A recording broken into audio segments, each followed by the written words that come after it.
Hey, what's going on, ladies and gentlemen? I am Nick Push. Today I'm here to talk Halloween Kills. What's new, right? The movie has come and gone, but there's still a lot to dissect about it. So, gonna keep making ranking videos. Today's video is going to be my top 10 favorite moments in Halloween Kills. So do me a favor, down in the comments section, let me know your favorite moments in Halloween Kills. Let's see if they align with mine. Mine will probably be a lot different than maybe a lot of yours. Maybe some of ours will be the same, but it should be interesting because there's a lot of interesting stuff in this movie. No more fluff today. We're just gonna get right into the nitty fucking gritty, guys.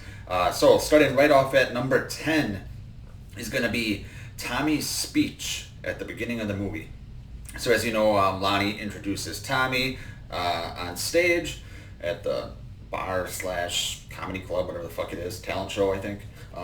Anyway, Tommy gives a speech kind of explaining what happened 40 years ago, the legend of the boogeyman, Haddonfield boogeyman or whatever it is. Some of the dialogue here is a little on the nose. He's kind of talking to the audience. However, what I really enjoy about this scene is they have little quick flashes, little images and little quick, moments from Halloween 1978. He mentions that Lindsay is a survivor, when her babysitter Annie was killed, and it flashes to 78. He mentions Marion. It flashes to 78 when Michael jumps on the car. So little things like that. I really enjoyed. It's what I wish we would have gotten in 2018, but for some reason we didn't. But they really worked here, so that's number 10. Coming in at number 9 is going to be a moment towards very close to the end of the movie, and this is going to be when Michael puts his mask back on. So look, Karen obviously lures Michael away from the Myers house and into the gotcha trap with the mob. All this shit around this moment where he puts his mask on didn't really work for me. However, the moment where he puts his mask back on, where the Shape Hunts Allison theme, or the version of Shape Hunts Allison, kicks in, and he puts the mask back on, like he's ready to fucking take on the mob. I got goosebumps. Because I fucking love that track, and it's something I wish we would have gotten longer in 2018 and even longer in this movie. But it just was a cool moment. He puts the mask back on and that music kicks in, and it's like, oh yeah, fucking ready to go. Everything around it, both before and after it, not a huge fan of. But the moment when he puts the mask back on, it's in my top moments. It's at number 9. Coming in at number 8 is going to be the opening credit sequence. Obviously we got the pumpkins again in the Halloween font, or pumpkin again in Halloween font, but we had multiple pumpkins, and they were all, jack-o'-lanterns, and the flame kept getting bigger and bigger. And I think someone pointed out to me that there was 12 of them. I stand to be corrected on that, but I think someone pointed out that there's 12 of them. And if so, this is obviously the 12th movie in the franchise, so that is pretty cool. I loved the rendition of the Halloween theme. It seemed pretty epic, the way it started, and it was another moment where, I started gripping the seat in the theater, like, oh yeah, here we go. So cool moment. Opening credits at number 8. Coming in at number 7 is going to be the moment towards the end of the film when Michael kills Cameron and attacks Allison. So it's basically this whole sequence when Cameron and Allison go into the house after Lonnie is killed off camera. Allison's, looking at Big John and Little John, looking at their bodies, and, Cameron, was in the hallway and sees the blood dripping, and then Michael comes out of the closet and boom, essentially just starts fucking murdering Cameron. And then, hurts Allison, throws her down the stairs, and then, he continues to fucking annihilate Cameron in just a brutal death. And then walking down the stairs with what I would consider a shitty track of music, and it just didn't fit in that moment. However, when he stops, turns his head, snaps Cameron's neck, pretty fucking badass.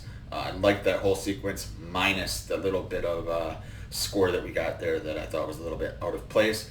But overall, that whole sequence was awesome, and it is at number 7 for me.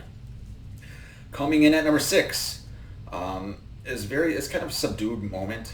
This is going to be when Laurie and Hawkins are interacting in the hospital room. Probably a surprise to you guys, because as you know, I am not a fan of 99% of the shit that went on at the hospital. However, I really liked this exchange between Laurie and Hawkins. You have Hawkins, explaining to Laurie that, it was his fault. They were talking about, or not a confrontation, but a meeting they had at a bar a while back. And it was just a very good character moment that I wish we had a little bit more of with some of the legacy characters. But I really enjoyed Hawkins in this movie, and his interaction with Laurie in the hospital room. That was a great character moment. It's at number 6. Top 5, guys. Number 5 is going to be the sequence where Michael kills Big John and Little John. Fan favorite characters already. I'm with you guys. I enjoyed these characters. I thought they were funny, but not, too funny where it was out of place. Big John, gets a death where Michael, stabs him in the fucking armpit. Horribly painful. But before that, we get, Big John and Little John saying, Big John, Little John, checking on each other. But then Michael kind of attacks, and kills Big John, like I said, stabs him in the armpit, and then basically takes his fingers and crushes his skull. And then we get Little John coming to see Big John's body, and then he sees Michael standing there staring out the window. There's something about that window in this movie, huh? But he sees him staring out the window, and I love how he, says, Michael, you've come home. Almost like he was expecting it. And then, brilliantly, the camera, what they do here brilliantly, is they show outside of the house, and they have a little bit of score going, and they show Michael walking towards Little John, and that's it. He's killing him, but they didn't show it. I thought that was brilliant. Really liked that whole scene, and liked the way they shot it. So that is at number 5. Number 4 is going to be when Michael kills Laurie's neighbors. So we had the couple at the beginning of the movie that are flying the drone. I loved this whole scene. There was a lot of tension. The man opens the door to the bathroom, I think it was, and Michael smashes the light, and then gives that good dialogue. It's a monster. Who gives a shit? Call the cops. It's just great. But then Michael, reaches his hand through the window, basically almost kills the guy, takes the fluorescent light, smashes it, and kills, or essentially almost kills the female. But she's just alive enough. I think she's just alive enough to see Michael grab her, what I assume is her husband, and just start stabbing him. Multiple knives. It's almost like he's testing out the knives. And you get the great shot of, almost kind of from her point of view where it's just kind of showing Michael testing out the knives. Pretty cool sequence. I really like that. And that comes in at number 4. All right. These top 3, guys. They are in order. However, there's a big gap between number 4 and number 3. These are easily my top 3 favorite moments in this movie, and it's not even close.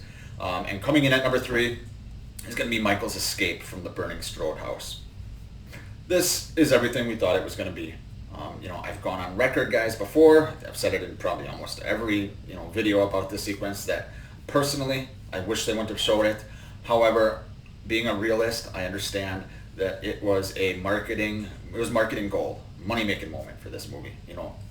But I love the firefighter falls through the floor, and I love also the gun thing, whatever it's called, the gun door comes up, and there's Michael, and just starts fucking smashing the guy and pulls the guy down, and then we get the awesome scene where Michael emerges from the burning building, and the firefighter's like, what the fuck is going on? And he just fucking slaughters them all. So, like I said, marketing gold, great sequence, even though I would rather not see it. I'm fine with it. It was great. So it's at number 3.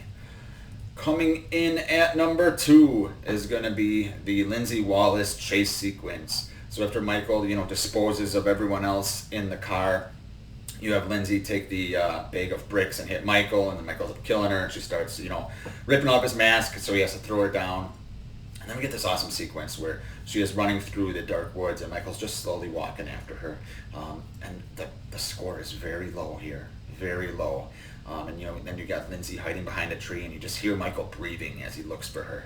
Just breathing. A lot of tension in this scene. More tension than we ever had in 2018, in my opinion. But a lot of tension there. And then I love the shot at the end. Michael goes over the bridge. You hear his footsteps because Lindsay's, covering her mouth, trying to be quiet. And you see the reflection of Michael on the water. Fucking great. Great sequence. Like I said, more tension than, in my opinion, than we got in 2018 throughout that whole movie in that sequence. And it was very well done. So that's a number 2. But guys, number 1 for me. Probably no surprise. It's the fucking flashback. Now, obviously this flashback was long. There was a couple different parts to it. I could have did 10 different moments of the flashback, to be honest with you. But I'm just lumping it all into one. The flashback highlighted the movie for me.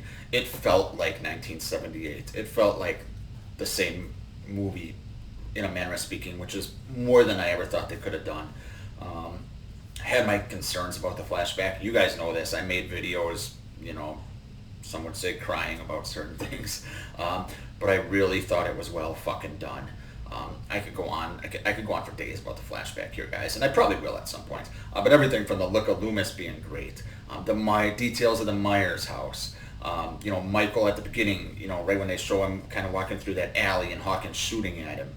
I could go on and on. Aaron Armstrong, who played Myers in the flashback, did a fantastic job. The look of the shape, the little confrontation with Lonnie when he covers his head and then he's gone. The score, this fucking score in the flashback, just gold, guys. It was gold. So the whole flashback, my favorite sequence, my favorite moment in Halloween Kills. So like I said, tell me what your favorite moment in Halloween Kills is. Thanks for watching, guys.